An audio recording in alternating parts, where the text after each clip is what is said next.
जब विवाह हुआ राम जी का तो 12 वर्ष के राम जी थे और 6 वर्ष की जानकी थी। इस तरह से पहले जब विवाह होता था तो आपस में दोनों का ऐसा प्रेम होता था जो विषय वासना से संबद्ध नहीं होता था, वह स्वाभाविक प्रेम होता था। अरे 6 वर्ष की बच्ची 12 वर्ष का बच्चा, मन में ये बात हो जाती थी। पुराने जमाने में होता था ना, विवाह हो जाता था, फिर किसी का 7वें साल में गौना, किसी का 5वें साल में गौना, किसी का 7वें साल में गौना, किसी का 9वें साल में गौना होता था। समझ रहे हैं?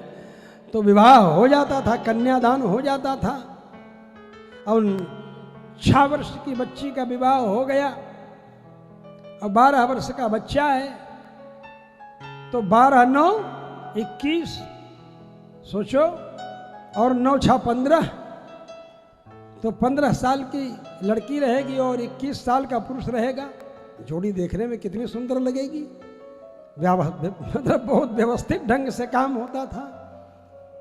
पहले पुराने जमाने में बड़े बूढ़े बुजुर्ग लोग जो हैं वो इसी तरह विवाह करते थे। अंतिम सीमा 18 साल, हद हो जाए किसी किसी का ब्याह होते होते तो 19 हो जाए भले, और 19वें साल में ही कम से कम अंतिम सीमा थी। पहले हम लोगों के भी भाई साहब का विवाह हुआ तो भी 17-18 साल के थे, वो भी कम ही अवस्था में। यहाँ लड़के 35-35 साल के हो जा रहे हैं, तब तक ब्याह नहीं हो पा रहा है। जब बूढ़ा जाएंगे तब ब्याह, लड़किए हो जाता रही, सब 25-25 30-30 साल के तो ब्याह होता है। इसलिए समस्या ये शास्त्र में तो 35 वर्ष की स्त्री को प्रौढ़ा कहा गया है। 35 वर्ष से 55 वर्ष तक की स्त्री प्रौढ़ा है और प्रौढ़ा वृद्धत्व मादत्ते, प्रौढ़ा के साथ समागम से बुढ़ापा आता है। तो इसीलिए 100 प्रकार के रोग हो रहे हैं, 100 प्रकार की बीमारियां हो रही हैं। ऐसी ऐसी अज्ञात बीमारियां लोगों को हो रही हैं जिनका कम उम्र में विवाह, अभी आप यहीं पर देख लीजिए जितने लोग आप बैठे हुए, जिनका 18 से 20 वर्ष की उम्र में विवाह हो गया वो ज़्यादा स्वस्थ और पुष्ट और बलिष्ठ होंगे, और जिनका 25-30 साल के बाद विवाह हुआ है वो बिल्कुल मृतपिंड दिखाई पड़ेंगे, जो अयोध्या में शब्द एक कहते हैं। इसलिए मैं आपको बता रहा हूँ, मैंने बहुत देखा है, अनुभव किया है लोगों को। ये विधान, ऐसा सिद्धांत तो भगवान राघवेंद्र सरकार के समय विवाह 6 वर्ष की जानकी जी और 12 वर्ष के राम जी थे। और जब इस नियम से विवाह होता था तो वधू प्रवेश होता था, फिर दुरागमन होता था, वधू प्रवेश होता था, आते थे, एक दिन रहे, दूसरे दिन फिर अपने नैहर बच्ची पहुंच जाती थी। नहीं यात्रा बनी, तीसरे दिन ऐसे यात्रा बनाई जाती थी, ऐसे यात्रा बनाई जाती थी तो दूसरे दिन आ जाए। और फिर दुरागमन होता था बहुत समय बीतने के बाद। और माँ जो होती थी वो 6 साल की अपनी पतोहू और 12 साल के अपने बेटे को, दोनों को बैठा करके एक साथ जब लाड़ करती थी, दुलार करती थी, प्यार करती थी, तो उन लोगों के मन में एक स्वाभाविक प्रेम जागृत होता था, शुद्ध सात्विक अनुराग उत्पन्न होता था, जो कि विषय वासना से कोसों दूर होता था। क्योंकि उस समय क्या भावना रहेगी, जब कलयुग के 6 साल के बच्चे में विषय वासना नहीं पूरा स्थान बना पाती है, तो त्रेता, कलयुग के पहले द्वापर, द्वापर के पहले त्रेता, उस समय के 6 वर्ष के और 12 वर्ष के बालकों में कैसे भाव। वो भी भगवान, ये तो रामावतार मनुष्य के रूप में, राम जी के रूप में आकर के मनुष्यों को उपदेश देने के लिए न हुआ। अब सोचो, इस सिद्धांत से होता था। और मान लीजिए 5 साल 6 साल नहीं इंतजार किया, 7 साल 9 साल, 18 साल में लड़के का विवाह किया, 19वें साल में ले आए। अब तो कानून हो गया 18 साल की लड़की 20 साल का लड़का, इसके पहले ब्याह नहीं कर सकते। अब लड़कियों की अवस्था और भी ज़्यादा बढ़ाई जाने लगी कि और भी मैच्योर्ड हो जाए। पता नहीं कितनी मैच्योरिटी इनकी होनी चाहिए हैं। तो तब विवाह नए नए कानून बना रहे हैं। सारे राष्ट्र को, सारे देश को वेश्यालय के रूप में बदल देने वाले षड्यंत्रकारी संविधान हमारे यहाँ बनाए जा रहे हैं। लिव इन रिलेशन के तौर पर जो कानून पास किया जा रहा है, उसके कारण सारे देश को ही वेश्यालय बनाने का षड्यंत्र चल रहा है। लोग ध्यान नहीं दे रहे हैं। लिव इन रिलेशन क्या होता है? हमारी जो परंपरा है, हमारी जो व्यवस्था है, उस व्यवस्था के अनुसार भारतवर्ष में शासन होना चाहिए। और अभी नहीं होगा तो कब होगा? भारतीय सनातन मर्यादाओं और सनातन परंपराओं के अनुसार ही शासन व्यवस्था चलेगी, तभी विश्व का कल्याण होगा, अन्यथा नहीं होगा। भगवान श्री राम के विवाह की अवस्था इस बात को व्यक्त करती है और व्यक्ति को निरोग बनाने का मार्गदर्शन प्रशस्त करती है। भी मैं बताता हूँ, जब आपका गौना होगा 18 साल में, 19वें साल में, 20वें साल में आप एक लड़के के बाप हो जाएंगे। अभी देर में विवाह करते हैं 30 साल में, और उसके बाद कहते हैं लफंगे कि भाई चांस नहीं लेंगे, साल 2 साल 4 साल, और बाद में चाहते हैं लड़का होना तो लड़का ही नहीं होता। तो हम लोगों के यहाँ चक्कर लगाते हैं, गुरु महाराज कोई उपाय बताइए, लड़का नहीं हो रहा है। अरे तुम ही तो नाश किए पहले, तुम ही तो चौपट किए पहले, अब क्या आ रहे हो? पहले खेत को बंजर बना दिए, अब उसके बाद आ रहे हो बाबा जी के पास कि स्वामी जी महाराज आशीर्वाद दीजिए। स्वामी जी कहाँ से आशीर्वाद देंगे भाई? तुम ही तो तुम्हारे विनाश के कारण बने हो। इतने गर्भ निरोधक उपाय तुम पहले कर चुके हो कि अब तुम कहाँ से गर्भ आधान कर पाओगे भाई? तो इतना बड़ा षड्यंत्र है। हम इसको जब तक नहीं समझेंगे तब तक ऐसे बेवकूफ़ बनाए जाएंगे। और अंतर्राष्ट्रीय एलोपैथिक मेडिसिन का जो षड्यंत्र है वो भी परवान चढ़ता रहेगा, क्योंकि जब आप बुढ़ाए की स्थिति में आओगे, जब 35-40 साल में लड़का पैदा होगा, हीन वीर्य की संतान, तो खुद कमजोर होगा। और पैदा होने के बाद भी डॉक्टर वे क्या कर ले? देखिए डॉक्टर साहब नाराज मत होइएगा, डॉक्टर वे क्या कर ले जाके एगो डब्बा में बंद कर दी है।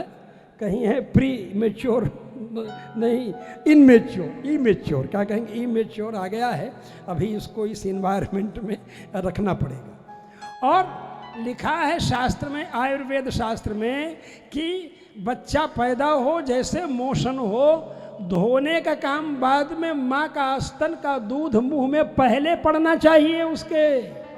ये आयुर्वेद शास्त्र कहता है, समझ गए?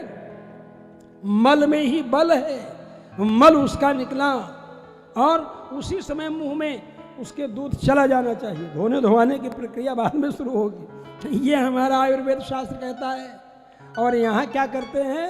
सीजेरियन डिलीवरी करेंगे। सीजेरियन डिलीवरी का भी हिंदू जनसंख्या को घटाने के पीछे बहुत बड़ा हाथ है कि 2 बच्चा पैदा होंगे सीजेरियन, तीसरे में विघ्न होगा, बेना बेना करेंगे, उसके बाद होबे नहीं करेंगे।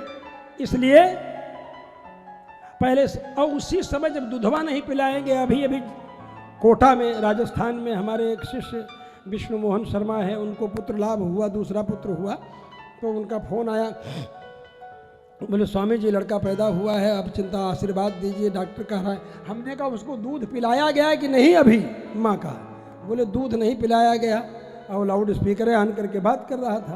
तो मैंने कहा कौन मूर्ख डॉक्टर है, उसको बोलो कि जा करके पहले दूध पिलावे, बच्चे को ले जा करके माँ के पास पहुँचावे, बाद में कमाई करता रहेगा जो भी करना हो। इसलिए जो ज़्यादा बुद्धिमान लोग हैं वो डॉक्टरों के पास पहुँच करके पहले ही बोल देते हैं ऑपरेशन की फीस इतनी और इसका इतना, और सीजेरियन डिलीवरी नहीं होनी चाहिए, नॉर्मल डिलीवरी होनी चाहिए। सरकार ही नहीं इसके प्रति संवेदनशील है, नहीं तो जितने हॉस्पिटल हैं उसमें सामान्य प्रसूति कक्ष कोई होता नहीं, वही ओटी है, ऑपरेशन थिएटर, और उसी में जा रहे हैं। सरकार को इस पर नियंत्रण करना चाहिए। अब ऑपरेशन से पैदा किया हुआ बच्चा उतना विकसित भी नहीं हो पाता, क्योंकि जब वो माँ के गर्भ से मतलब प्रॉपर वे से स्वाभाविक पद्धति से जन्म लेता है तो उसका ऑटोमेटिक मसाज ऐसा हो जाता है एक बार मार्ग से बाहर आते समय पूरे शरीर का, कि उसके सारे शरीर का विकास उसमें छिपा हुआ रहता है। आयुर्वेद में इस पर बड़ा गंभीर चिंतन किया है। हाँ, ऑपरेशन की प्रक्रिया है आयुर्वेद में भी, लेकिन वहाँ पर जहाँ मूढ़ गर्भ, अस्मरी मूढ़ गर्भश्च, जहाँ लड़का बेड़ा बेड़ा हो जाए, आड़ा तिरछा हो जाए, मूढ़ गर्भ जिसको कहते हैं, वहाँ पर उसकी प्रक्रिया है। और उस गर्भ को भी सीधा करने की प्रक्रिया है।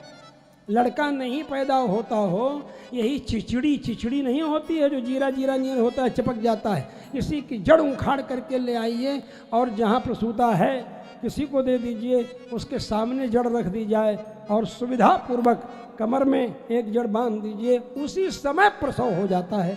ऐसा अपान वायु का वेग बढ़ा देती है। ये प्रक्रियाएं हैं आयुर्वेद शास्त्र में, कई प्रकरण, कई प्रयोग हैं आराम से बच्चों को जन्म देने की। इसीलिए मैं इन विषयों पर बहुत गंभीरता पूर्वक विचार करता हूँ। और जब 20 वर्ष की उम्र में आपका एक लड़का होगा, 19 वर्ष में आपका गौना हो गया, 20 वर्ष की उम्र में आपका एक लड़का होगा, तो आप जब 40 वर्ष के होंगे तो आपका लड़का 19 साल का रहेगा आपका सहयोग करने के लिए। बोलो भाई, जब 42 वर्ष के होंगे तो आपका दूसरा लड़का रहेगा, 44 वर्ष के रहेंगे तो तीसरा लड़का, एक 19 का, एक 18 का, एक 17 का।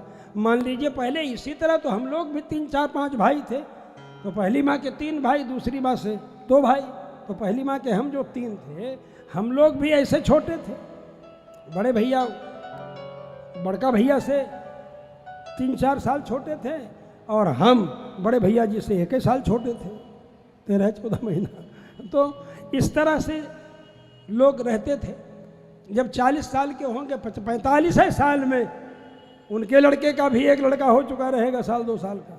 बोलो, और 45 साल में जबकि विवाह पहले होता था 18 में गौना हो जाता था, 37-38 साल के अंदर पोता पैदा हो जाता था, पौत्र, ये व्यवस्था होती थी। और यहाँ 35 से 55 साल तक हार्ट अटैक का ज़्यादा भय रहता है। लोग बोलते हैं कि हार्ट अटैक का भय इस पर ज़्यादा रहता है, कार्डिक अरेस्ट क्या बोलते हैं।